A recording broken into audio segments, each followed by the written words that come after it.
Guys Radhe Radhe. আমি বর্তমান যাই আছি এখন মূর্তি বিসর্জন করতেলে হাতিকুলি বাগানের 6 নম্বর লাইনে মানে মূর্তিকে ঘোরাতেলে আনে মানে হাতিকুলি টু মানে কহড়া। তো কহড়া লেখা মানে মানুষগুলা বহুত দূর হয়ে যায় না, 7 কিলোমিটার হয়ে যায়। তো 7 কিলোমিটার হয়ে যায় তাহলে তো 7 কিলোমিটার মানুষে কাহা চলে আসতে পারবে, মূর্তি লে ভিড় হয়ে যায়। তো এখানে কি করে কিছু মানে বাইকে আসে, কিছু মানে অটো ভাড়া করে, আর কিছু মানে হয়ে গেলে জিপসি ভাড়া করে দিয়ে। তো এই বছরটা মানে অটো কম মানে জিপসি বেশি হয়েছে, নহলে অন্য বছরে মানে অটোগুলাই সব দিয়ে ভাড়ায়। তো আমার অটোটা বারে ভাড়ায় আছে, আমি তো বারে অটোটা চলাই আছি। তো মূর্তি এই আগুও একদম লে যায় আছে, আমরা বহুত পিছুয়ে আছে মানে আমি আর বাকি কিছুমান গাঁয়ের মানুষগুলো মানে বাইকে যাচ্ছে।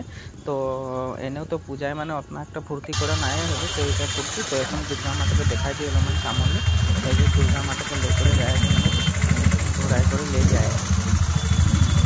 আর দুর্গা মার লগে আরেকজন বসে আছে, দেখছি না এটা রাজেশ অলপমান সামনে ভিডিও করে দেখাই দিতে লাগে মানটা কিবা টাইপের দেখতে অলপমান ভালো লাগছে, তো ভালো লাগছে তো একবার দেখাই দিব। আর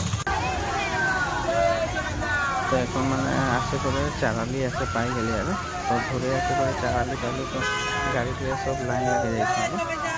তো আমিও মানে অলপমান গাড়িকে মানে নামে দিয়ে যাবো না, নাম করার মানে সামনেকে ভিডিওটা করে দিয়ে আর মূর্তিগুলো নিয়ে আসি আর আর এই একটা গাঁয়ের মানে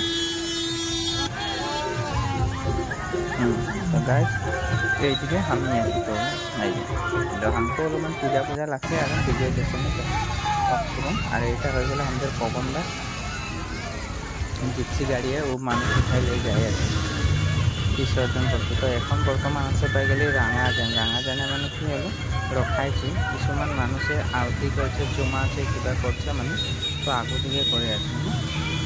তো ভিড় আছে, রাস্তা জামও হয়ে যাচ্ছে এই যে। আরে এইটা হয়ে গেলে রাজেশ, আমি বলেছি লোক সামলে দেখাবো, এই যে একে সামলে একবার দেখাই দিচ্ছি না, একে দেখাই মানে আজ সবাই মানে ভিডিও করছে আর নিজে দেখুন মানটা খাতরা হয়ে আছে না, পুতলা টাইপ হয়ে আছে, নিজেও দেখা যাচ্ছে পুতলা টাইপ হয়ে।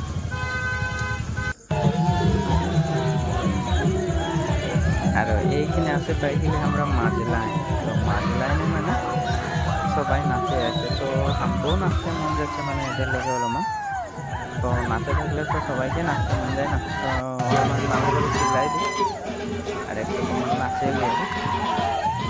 হ্যাঁ তো গাইস আমার নাচাটা কীরকম হচ্ছে লাইক শেয়ার এবং সাবস্ক্রাইব তো করতে নাই ভুলাবে, আমার ভিডিওটা দেখে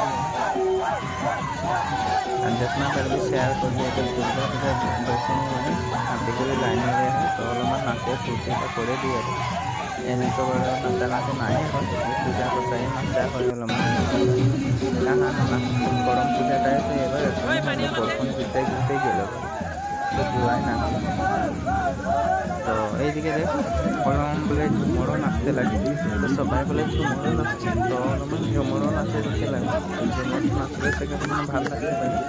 তো এই যে একজন লোকের এই মূর্তিটাই নিয়েছে সিলেক্ট করে, তো ও নাচছে। তো আমি বলছি অলপমান ঝুমরটা নাচে দিতে লাগবে এদিকে, তো আসে গেলে ঝুমর নাচতে। এই যে আমি এখন যাই আছি ঝুমর একটা মান নাচে দিয়ে সবার লোক, নহলে কাহা নাচবি না। আজ সুবিধা পাইছি, চান্স পাইছি, তো এখানে ঝুমরটা নাচে দিয়ে লগে হলে দুর্গা পূজার ভাসানি বলে, ভাসানের কারণে তো সবাই ফুর্তি করেছে, ফুর্তির মাঝে আমিও ফুর্তি করছি। কিন্তু একটা কথা আমি এখন ভাড়া মানুষ আছে অটোয় রখায় রেখেছি আর আমি এদিকে নাচে আছি, গাড়ি জাম হয়েছে রখায় রেখেছে এখানে নাচে আছে। সবাই মিলে নাচলে মানে ভালো লাগে না। তো তোদের ফুর্তি ফেলটা কীরকম হলো আর আমাদের এই সাইডের ফুর্তিটা দেখে কীরকম লাগলো কমেন্ট করে জানাবি, আর যেতনা পারবি শেয়ার করে দিবি আর আমার ব্লগটা সাবস্ক্রাইব করতে হলে নাই ভুলাবি, সাবস্ক্রাইবটা করবি। আর তো গাইস আরও দেখ এখন আরও ঝুমরটা নাচা হলে আর মূর্তিটা লেগে ভাসাতে লাগবে, তো আপনার মানে এখন নাচা হবে কারো সবার লগে লগে ভাগে নাচে দিচ্ছি। তো এখন আরও একদম বিল কিনার মানে নদী আছে, ব্রহ্মপুত্র লোকে লাগে আছে, ফরেস্টের নদী। তো ওখানে লেগে পড়ে এখন ভাষা বেকারে গ্রাম থানার পিছনে হাতিগুলি 6 নম্বর লাইনের সাইডে আছে গ্রাম থানাটা, অলমান ধরে ফরেস্ট ক্যাম্পের সামনে লাগে আছে, ওইখানে তার বেকারে